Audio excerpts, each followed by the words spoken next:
Olá, você confere agora notícias e reportagens que estão em destaque no Senado. Brasília voltou a sediar o acampamento Terra Livre depois de 2 anos de atividades online. Cerca de 8.000 indígenas de 200 povos acamparam por 10 dias em Brasília para reivindicar direitos e protestar contra projetos como o que autoriza a mineração em terras indígenas.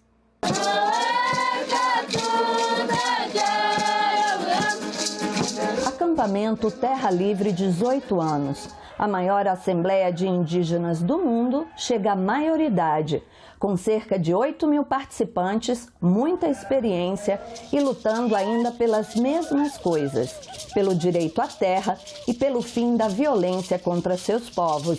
Segundo eles, a situação só piorou. Nossas aldeias estão constantemente sendo invadidas. As nossas terras, as proporções estão sendo invadidas e destruídas, com o avanço ilegal da mineração e do garimpo. A grilagem, a indústria de madeira, as estradas, as linhas, os empreendimentos, as hidrelétricas, os portos, as estradas, em morte à violência contra nós indígenas. Os protestos contra a mineração em terras indígenas aumentam a cada ano. Aumenta também o garimpo ilegal. Só nas terras Yanomami, as maiores do Brasil, que ficam parte em Roraima e parte no Amazonas, a estimativa é que pelo menos 20.000 garimpeiros invasores estejam por lá, impactando a vida de 16.000 indígenas, ou 56% da população. De acordo com a Rutucara Associação Yanomami, houve um aumento de mais de 3.000% na atividade garimpeira entre 2016 e 2020. Estamos vendo o garimpo matando crianças. E é uma vergonha para esse país, não só para os povos indígenas, que existe omissão, mas também ação para acolher a invasão. Bebendo água de mercúrio, peixe contaminado, mulheres sendo vítimas de abuso sexual e estupro, que é inadmissível. Tanto do lado dos povos indígenas, mas dos não indígenas agora, que estão tendo seus direitos violados. E o PL 191 agora, que todo esse povo está contra. Esse é o interesse dos povos indígenas. Derrubar todos os PLs anti-indígenas, antiambientais. Quando nós vamos trabalhar e saber dos indígenas quais são os desejos reais como brasileiros que eles têm, não é hoje quantidade de terras o primeiro ponto, isso não é verdade. Os indígenas, pais e mães, querem que os filhos tenham vagas nas universidades, que eles tenham habitação com dignidade, que eles tenham a possibilidade de escolher qual a atividade produtiva que eles querem nas reservas. Nós temos que cuidar dos povos indígenas, mas cuidar também para que eles possam usufruir das riquezas que eles têm nas suas terras. A demarcação das terras é o objetivo principal dos povos indígenas. Quem já tem a terra demarcada conta os benefícios. Nosso território está demarcado, homologado, sem problema nenhum de invasores, porque nós já está seguro, né? Por isso tem muito mato, muita terra boa, muitas plantas, né? O mato está em pé, então o mato e a terra é o seguro, né? Então o nosso mato, como se fosse um açougue, e o nosso rio limpo é um comércio também. São 495 terras indígenas na fila, esperando a constituição de um grupo de trabalho. São 119 terras indígenas paralisadas, com grupos de trabalho instituídos, mas que não andam para frente. Portanto, são mais de 50% dos territórios indígenas sem estarem regularizados. E são na maioria desses territórios em que o conflito fundiário se acentua, onde as lideranças são criminalizadas, onde as nossas organizações indígenas são discriminadas e, mais do que isso, muitas vezes elas são colocadas para responder até processos judiciais. O trabalho do repórter é narrar o que vê, contextualizar os fatos, analisar a situação. Como repórter que vem cobrindo o ATL há alguns anos, eu posso dizer que sou testemunha do poder de organização dos povos indígenas. Quando veio a pandemia em 2020, parecia que não haveria um movimento, porque não ia ter o presencial. Foi aí que eles se organizaram e ocuparam as telas, as nossas telas, saindo assim do Brasil para o planeta. Hoje, eles dizem que querem ocupar a política. Nós queremos uma democracia participativa, onde todos os povos tenham vez e voto. E é por isso que nós estamos aqui, com mais de 30 candidaturas indígenas, porque nós não vamos mais permitir um Brasil sem nós. Segundo o Tribunal Superior Eleitoral, 2.216 indígenas se candidataram nas eleições de 2020 e 195 foram eleitos, 8 prefeitos, 10 vice-prefeitos e 177 vereadores. Parlamentares participaram do debate sobre o lançamento de candidaturas indígenas. Essa é uma luta de resistência. Não há mais como nós suportarmos matérias, notícias como essas que ontem e anteontem trazem outras agressões vividas pelos povos indígenas ao longo de tantos e tantos tempos, de tantos e tantos anos, de tantas e tantas décadas, sem que nós reajamos. E reajamos com os argumentos, e reajamos com os fundamentos, e reajamos com a razão, mas reajamos com a firmeza de um povo que deseja, de um povo que clama, de um povo que cobra o reconhecimento àquilo que naturalmente é de vocês. A gente tem uma esperança, sim, é uma esperança tão grande que vem desde os nossos ancestrais, né? Nossos ancestrais não desistiram, nossos avós não desistiram, nossos pais não desistiram e hoje nós também não desistiremos, né?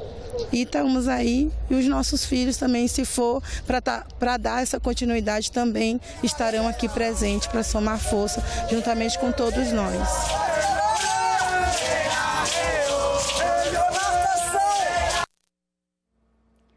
E na onda dessa celebração do Dia dos Povos Indígenas, a coluna Momento Eco apresenta uma prévia da visita feita pela equipe do programa Eco Senado à exposição de fotos Xingu 57, que será tema da edição de maio do programa. A exposição Xingu 57 resgata fotos inéditas da segunda expedição dos Irmãos Vilas Boas ao Brasil Central. As fotos foram tiradas pelo biólogo Domiciano Dias, hoje com 93 anos. Domiciano tirava essas fotos como hobby, já que sua missão na expedição era outra.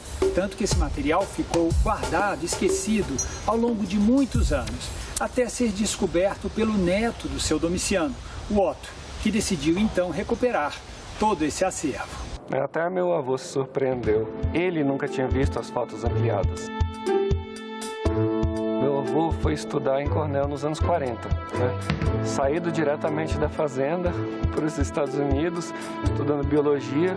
Ele já tinha um irmão mais velho que era pesquisador. Na volta, ele conseguiu se inserir nessas expedições. O pretexto era científico, né? Ele foi lá recolher orquídeas, insetos, milhos nativos, né?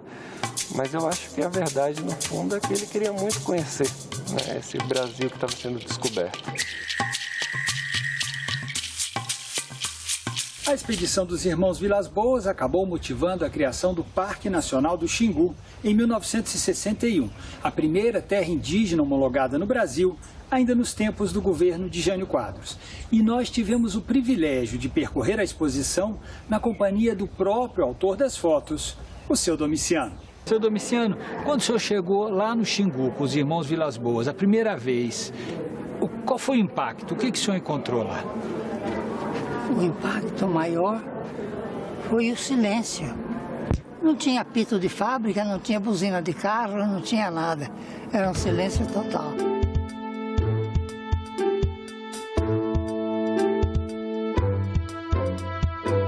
Aquilo impressionou. Não sei o barulhinho da água do rio, não é? era um lugar muito quieto. Fica bem claro que a preservação dos povos da floresta significa também a preservação da floresta.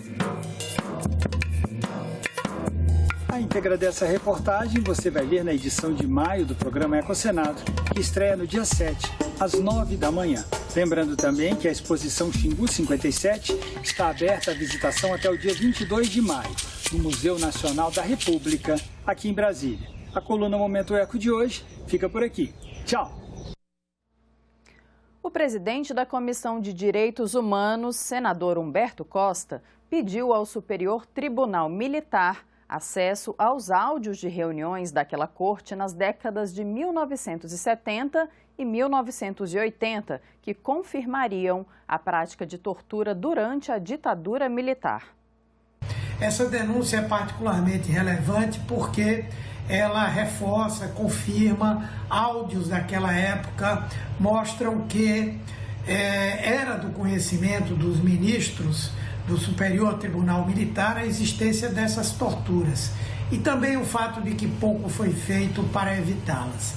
A partir de depoimentos de presos políticos, de outras pessoas que respondiam a processos, se chega à conclusão claramente de que era de conhecimento, sim, público e especialmente daqueles que compunham o Tribunal Militar, a existência de sevícias, de violência, de torturas e mortes nos porões da ditadura.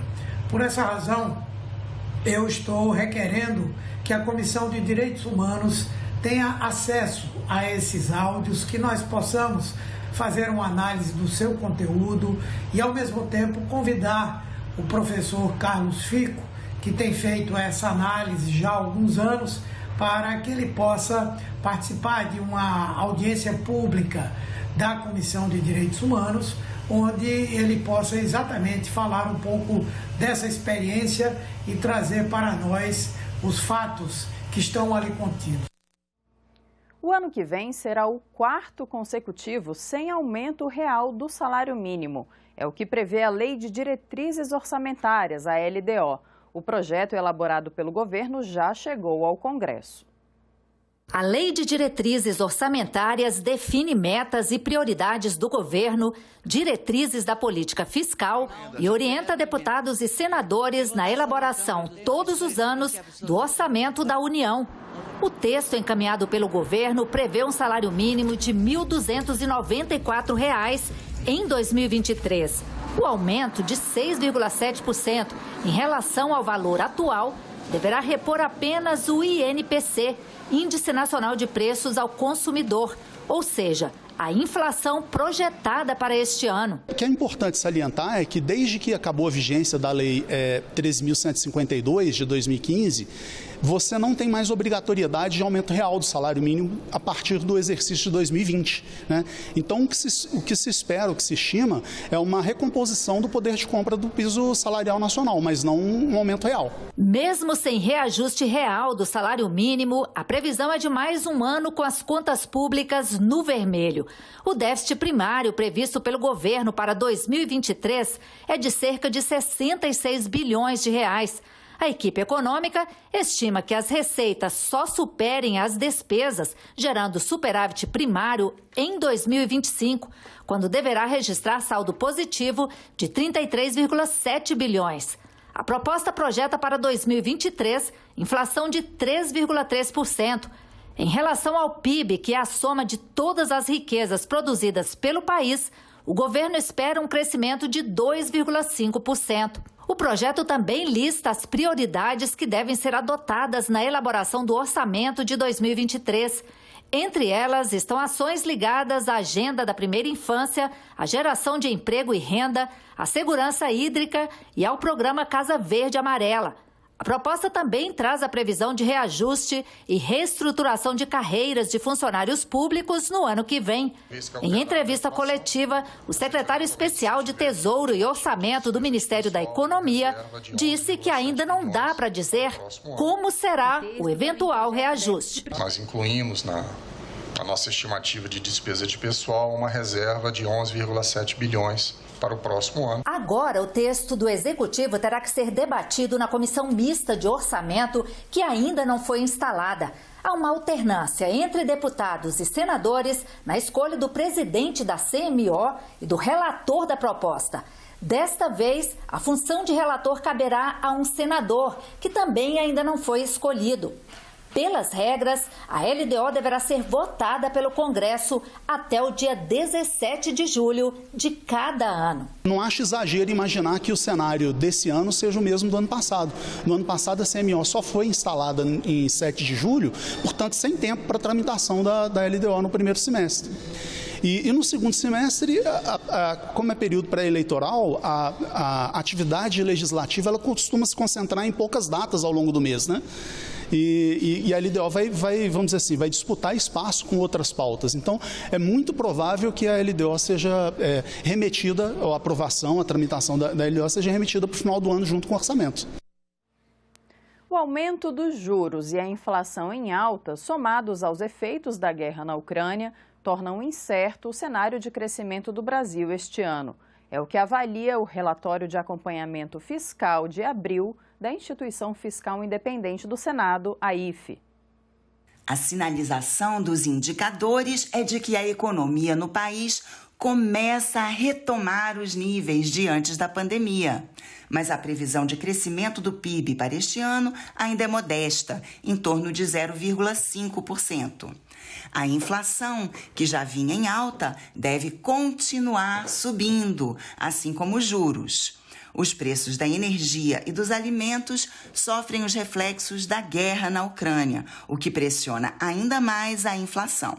É o que avalia o relatório de acompanhamento fiscal de abril da Instituição Fiscal Independente do Senado, IFE. De acordo com o relatório, os níveis de emprego tiveram uma recuperação no primeiro trimestre do ano, com um aumento no número de vagas, embora ainda concentrada no mercado informal. Em contrapartida, houve uma queda na renda média do trabalhador por conta da inflação. Pelas projeções da IFE, apesar do aumento na arrecadação federal, a expectativa é de que o resultado primário deste ano apresente um déficit em torno de 100 bilhões de reais. Em relação ao orçamento, a conclusão é de que o espaço para gastos novos do governo é praticamente nulo. A projeção da IFE, por hora, é que o PIB avance 0,5% em 2022. Com a amenização desses choques da pandemia e da guerra, espera-se que a economia brasileira avance moderadamente no próximo ano. Mas o grau de incertezas é bastante elevado também pelas eleições. Naturalmente, nesse contexto de baixo crescimento, o mercado de trabalho não deve apresentar grandes avanços em termos de geração de vagas. O Senado aprovou alterações na Lei de Alienação Parental. A proposta retira a suspensão da autoridade de pais ou mães da lista de medidas possíveis a serem usadas pelo juiz em caso de alienação parental. A Lei de Alienação Parental foi aprovada em 2010. Desde então, tem sido alvo de polêmicas. Um dos pontos mais debatidos é a alteração da guarda em favor de genitor investigado por violência doméstica e desfavorável a pai ou mãe investigados por alienação parental. A matéria passou pela Câmara dos Deputados e voltou ao Senado com uma série de mudanças. Agora o texto final foi aprovado e aguarda a sanção presidencial. Entre as mudanças, a principal é que retira a suspensão da autoridade de um dos genitores da lista de medidas possíveis a serem usadas pelo juiz em casos de alienação parental. Ou seja, os pais que estiverem sendo investigados não vão perder o contato com os filhos durante o processo. Acredito que não vai ter uma perda para a legislação de alienação parental. Pelo contrário. A gente vai conseguir dar voz a algumas pessoas que questionavam essa legislação exatamente por conta desse ponto. E aqui eu acredito que a legislação está passando por uma alteração necessária, afinal de contas já tem alguns anos que ela está em prática, né? E é natural que as legislações se modifiquem para entender a realidade que a gente está vivenciando. Então, essas mudanças vêm sim como avanço. Outras mudanças foram em relação à visita assistida. A partir de agora, terá que ocorrer no prédio do fórum onde esteja ocorrendo a ação ou em imóvel que pertença a alguma das entidades conveniadas com a Justiça. Em relação à avaliação técnica, ficou definido que, na ausência de profissional responsável para a realização de estudos psicológicos, o juiz poderá determinar a nomeação de um perito. Acompanhamento psicológico ou biopsicossocial deve ser submetido a avaliações periódicas, com emissão de um laudo inicial e um laudo final. Em relação a oitivas de crianças e adolescentes, o texto determinou que deverá ser feito de acordo com a Lei 13.431 de 2017, que estabelece que o depoimento não deve ser traumático e nem exaustivo para o menor. Alterar a lei de alienação parental é um trabalho muito delicado.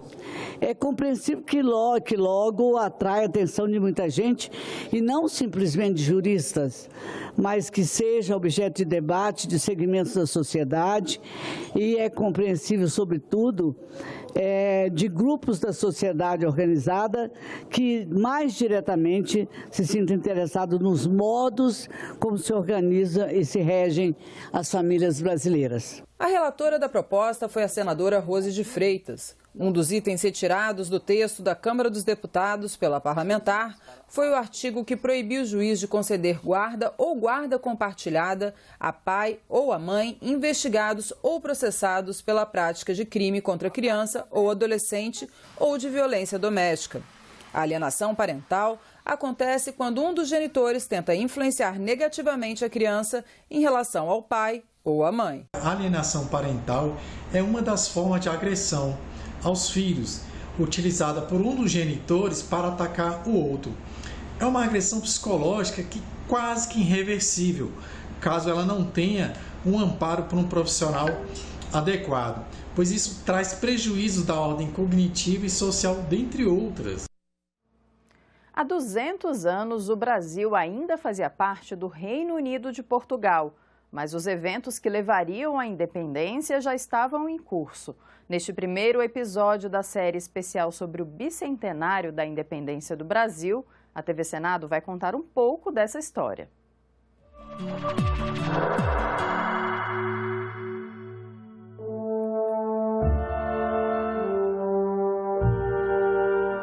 Estudar história é importante para ajudar a compreender o presente. Em 2022, o Brasil comemora 200 anos como um país independente. É necessário nós fazermos o registro desse bicentenário. No último centenário da independência, em 1922, para vocês terem ideia, nós tivemos a composição do texto e da letra e da música atual do hino nacional. Nós tivemos a Semana de Arte Moderna. E nós temos tido realmente uma lacuna, um vazio enorme na celebração atual do bicentenário. Para falar dos 200 anos da independência do Brasil, nós temos que começar com Dom Pedro I. Dom Pedro veio para o Brasil com 9 anos de idade, acompanhando o pai, Dom João, príncipe regente de Portugal, que, para escapar da invasão de Napoleão, transfere a sede do Estado português para a colônia, onde chega em 1808 com entre 10 a 15 mil pessoas. Em 16 de dezembro de 1815, Dom João eleva o Brasil a reino. O príncipe torna-se rei e a aclamação de Dom João VI é celebrada no Rio de Janeiro em 1818. Em agosto de 1820, a Revolução do Porto exige o retorno do rei a Portugal, uma constituição e a recolonização do Brasil. Para se manter como rei de Portugal, Dom João VI volta a Lisboa em abril de 1821, deixando Dom Pedro como regente do Brasil. Em setembro e outubro de 1821, as Cortes de Lisboa emitem decretos demandando o regresso do príncipe regente. No dia 9 de janeiro de 1822, Dom Pedro declara que vai ficar no Brasil. Em junho, ele convoca uma Assembleia Constituinte para o Reino do Brasil. No dia 7 de setembro de 1822, Dom Pedro proclama a independência e, meses depois, é coroado o primeiro imperador do Brasil. Ao lado do Congresso Nacional, no Palácio do Itamaraty, existe um estudo para o conhecido quadro O Grito do Ipiranga. Mais de 60 anos após a proclamação, o artista Pedro Américo pintou a visão dele de como foi a cena. Proclamada a independência, no 7 de setembro, a gente vai ter a continuidade desse processo de independência, que vai se encerrar oficialmente só lá em 1825, quando você vai ter a assinatura de um tratado entre Brasil e Portugal, e Portugal reconhece a independência brasileira. Nesse meio tempo, você vai ter vários conflitos internos, você vai ter uma guerra de independência, né? A gente tem essa mitologia que foi um processo pacífico, na verdade não foi. Na verdade, você teve vários mortos, você teve centenas e talvez até milhares de mortos. A estimativa chega até 3 mil, talvez um pouco mais que isso.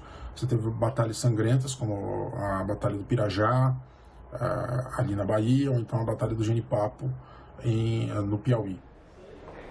O Senado só veio a ser criado quase 4 anos depois da independência, em 1826.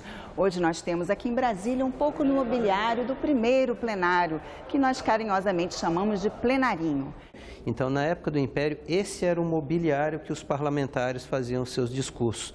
Os oradores falavam dessas bancadas e os discursos eram então taquigrafados. Esses documentos depois iam para o Diário Oficial, etc. Mas esse mobiliário veio do Rio de Janeiro para cá e hoje está aqui no nosso museu. Mas a primeira atividade parlamentar data de 1821, quando as Cortes Gerais de Portugal convocaram deputados das províncias brasileiras para participar da redação da primeira Constituição da monarquia portuguesa. É também aí o embrião do nosso processo de independência, porque as Cortes de Lisboa buscavam, naquele momento, a restauração do antigo status de colônia ao Brasil, e é nesse momento que parlamentares, por isso a independência no Brasil tem também um pé no parlamento, né? Parlamentares como José Bonifácio e outros tantos, se insurgem como isso e começam a influenciar o príncipe herdeiro, né, para, primeiro, declarar sua permanência no Brasil, que ocorre no 9 de janeiro, e, em segundo, para romper as relações com Portugal, rompendo, naquele momento, a condição de Reino Unido, Portugal e Algarves. Este foi o Senado Notícias Revista. Você pode assistir novamente as reportagens desta edição na nossa página na internet, senado.leg.br/TV. Obrigada pela companhia. Continue sintonizado aqui na TV Senado.